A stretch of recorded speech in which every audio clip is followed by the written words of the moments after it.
Isana binakain na binakatalmay naturuan ka ng maramadaro ka ng anilaon hindi patapul to kumain na mata ka binakain dahin ya.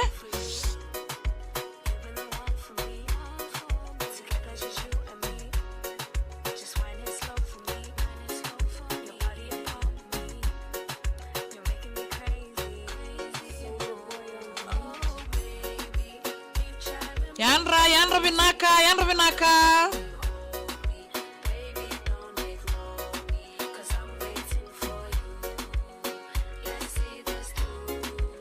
Yanra binaka mai.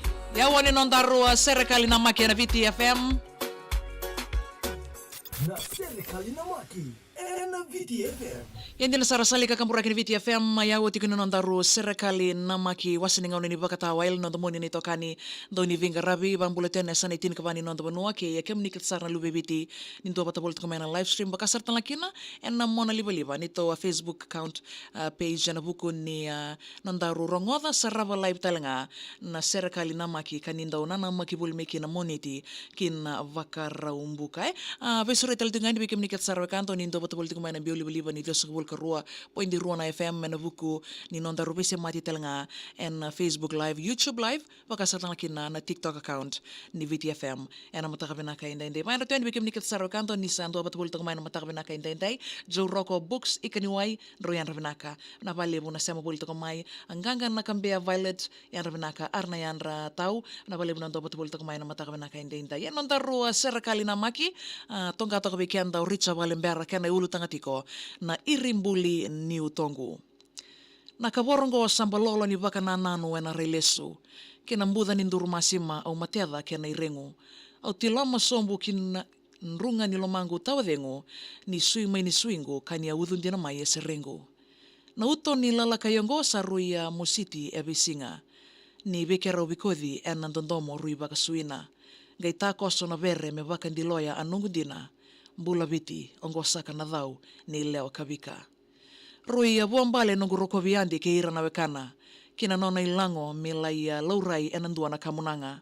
Au baka sukai mai ena senga kaunganga sedava. Ni tuilita ni ndondo mungo era matamboko kaledava. Sale ngude nungu inaki nindambula baka vanua. Kaua tunda itaki be ira saka na kiana matua.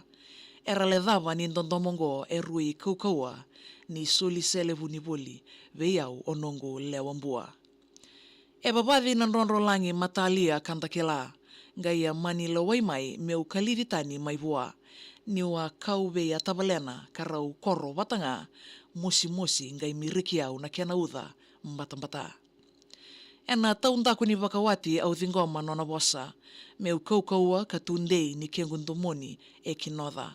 Ni sabia lambati keirau na lewa ya la mera bosota ki namuka batangani kua leinongu molimbota. Au nduru masima ina nona aveia bakande taki. Nina tatimbi elingangu nona parasi ni akabi. Ni matalia ni senikabika e matedha undaulamani meu tekiva na senimbua inongu wundi kasiraki. Legumbua nongu wono ni ndondomo motungana. Niko matani wai tobuloni ena mbudha ni karmadha. Dodomongo ena karoni ya dhoba ni siena mbalambala. Kamena bua waka wundi tu na kiana ve mataka. Na ilalakai tambei volitu ena nongu na numa. Na koro ndina mati ulu ni vanua sudhu mayuluna.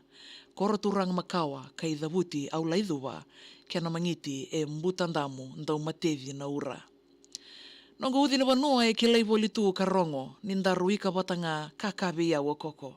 Na vunikau sevingi ndreulo vunikodho. Ndaulangati voli enawaya nongu siti ni dholo. Tarambeo na kena ndomoni nondaru ndui parataisi. Kena kausalu eleia mbuluti yau ni tekivi. Tondomongo ro lewambua ebakana ruku ni vunivi. Mongai vingoma nungu bono meulumuta na moivi. Na rona embaki ni vei musuki elai atara na letarana o. Ka dhambori ki ulunda ninda kuvungani soso. Laki vuru memea na utu ni sarsara ekanielo. Ia vei au le inungu leumbua o koko tuno. Rondo sombo na wenimbuka kandolo na reoriba. Wakata sosoko ni dondomongo endau murisinga. Ona koro levu meudhengu ni mbersaka ni utsaiva. Kena ikarua ni koro ni omuria na wendina. Keresaka meusana dhava sana mbola lesu na mua.